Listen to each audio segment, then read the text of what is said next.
హృదయపూర్వక నమస్కారం. నిన్న ఎలక్షన్ ప్రోగ్రామ్ డిక్లేర్ చేయడం జరిగింది. ఈ ప్రోగ్రామ్ డిక్లేర్ డేట్ నుంచి మనకు ఒక డిఫరెంట్ మోడ్లో అడ్మినిస్ట్రేషన్ పోలీస్ అందరు కలిసి పనిచేయాలి. కొన్ని చేంజెస్ ఉంటుంది ఈ సిస్టంలో మెయిన్గా మనకు క్యాష్, తర్వాత వాల్యుబుల్స్ అంటే జ్యువెలరీస్, మినరల్స్ ఇవన్నీ ట్రాన్స్పోర్టేషన్ మీద రెస్ట్రిక్షన్స్ ఉంది. మీ అందరి బెనిఫిట్ గురించి నేను రిపీట్ చేస్తున్నాము. 50,000 తక్కువ క్యాష్ ఉంటే ఏమి ఇబ్బంది ఉండదు, మనము ఫ్రీగా అలౌ చేస్తాము.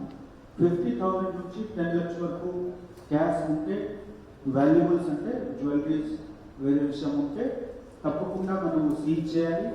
మీరు సీజ్ చేసిన విషయం డిస్ట్రిక్ట్ గ్రీవాన్స్ రిడ్రెసల్ కమిటీ దగ్గర వచ్చి మీ కాగితం చూపిస్తే వాళ్ళు మీకు రిలీజ్ చేస్తారు.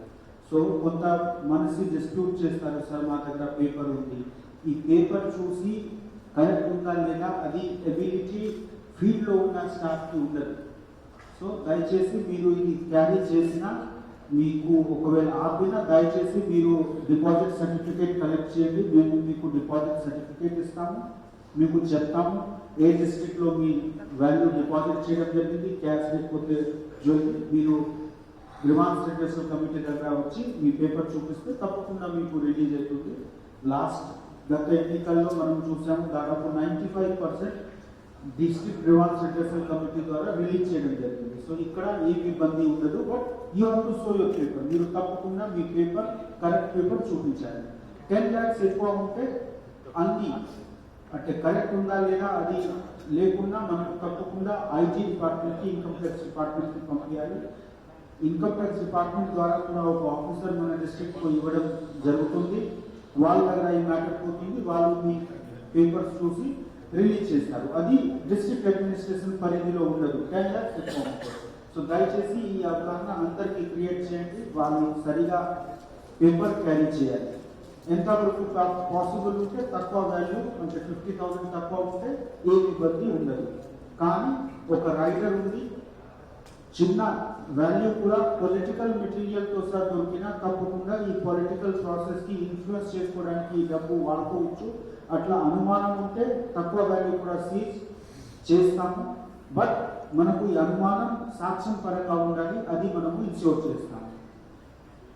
అదేవిధంగా కొన్ని విషయంలో సి విజిల్స్ ద్వారా మనకు కంప్లైంట్ వస్తుంది. మీ మాధ్యమంతో నేను అందరు పబ్లిక్ రిక్వెస్ట్ చేస్తున్నాము, డెమోక్రసీలో మనము ఎంత జాగ్రత్తగా ఉంటే అంత డెమోక్రసీ థ్రైవింగ్ ఉంటుంది, సక్సెస్ఫుల్ ఉంటుంది. అందరికీ మా రిక్వెస్ట్ ఉంది, దయచేసి మీ కంప్లైంట్ మీరు రేజ్ చేయండి. మేము సాక్ష్యం పరంగా అనలైజ్ చేసి తప్పకుండా నిజాయితీగా అది ఒకవేళ కరెక్ట్ ఉంటే కేసు బుక్ చేస్తాము, లేకపోతే మీకు ఇంటిమేట్ చేస్తాము మీ ఇచ్చిన ఇన్ఫర్మేషన్ ఈ ఎంసీసీ వైలేషన్ పరిధిలో లేదు. సో మీ అందరూ వాడుకోండి. మీడియా మిత్రులతో కూడా రిక్వెస్ట్ ఉంది, దయచేసి మీరు కూడా ఇన్ఫార్మల్గా ఫార్మల్గా మాకు షేర్ చేయండి ఇన్ఫర్మేషన్. ఇక్కడ ఒక మీడియా మానిటరింగ్ టీమ్ ఉంది, కానీ అదేవిధంగా మన ఆఫీస్లో కూడా మనము సోషల్ మీడియాలో ఏం జరుగుతూ ఉంది, ఎస్పెషలీ ఫేస్బుక్, ట్విట్టర్, యూట్యూబ్లో అది కూడా చేస్తున్నాము. ఎక్కడ కూడా శాంతి భద్రత పరిరక్షణలో ఇబ్బంది జరిగిన విషయం ఉంటే, కమ్యూనల్ ఉంటే, కాస్ట్ రూట్ ఉంటే, లేదా ఒక డిస్ప్యూట్ క్రియేట్ చేసే అంటే మ్యాటర్స్ ఉంటే తప్పకుండా మేము హార్డ్ సెక్షన్ చేస్తాము, డౌట్ లేదు. మీ అందరితో రిక్వెస్ట్ ఉంది, అందరికీ అవగాహన పెంచుకోవాలి. ఎలక్షన్ టైంలో క్యాజువల్గా ఏదో ఒక మాట చెప్పినా, ఏదో ఒక విషయం అప్లోడ్ చేసినా ఇది సెన్సిటివ్ విషయం ఉంటుంది. దయచేసి అట్లా చేయకండి. పీస్ఫుల్గా ఎలక్షన్ నడిపించుకోవడానికి మేము కలెక్టర్ మేడంకి సహాయం చేసుకోవడానికి అందరు పోలీస్ డిపార్ట్మెంట్ తరఫు నుంచి సిద్ధంగా ఉన్నాము. తప్పకుండా ఈ పీస్ఫుల్గా జరగాలి. ఈ ప్రాసెస్లో మీ అందరికీ సహాయం సహకారం మనకు అవసరం ఉంటుంది. మనము రెగ్యులర్గా టచ్లో ఉంటాము. కలిసి ఈ పీస్ఫుల్గా ఈ డిస్ట్రిక్ట్కి మంచి పేరు రావాలి ఆ ఉద్దేశంతో పనిచేసి పబ్లిక్కి మంచి అవకాశం ప్రొవైడ్ చేసి వాళ్ళు ఓటింగ్ చేసి వాళ్ళు రిప్రజెంటేటివ్ సెలెక్ట్ చేయాలి. ఈ ప్రాసెస్లో మనము సిద్ధంగా ఉన్నాము. Thank you.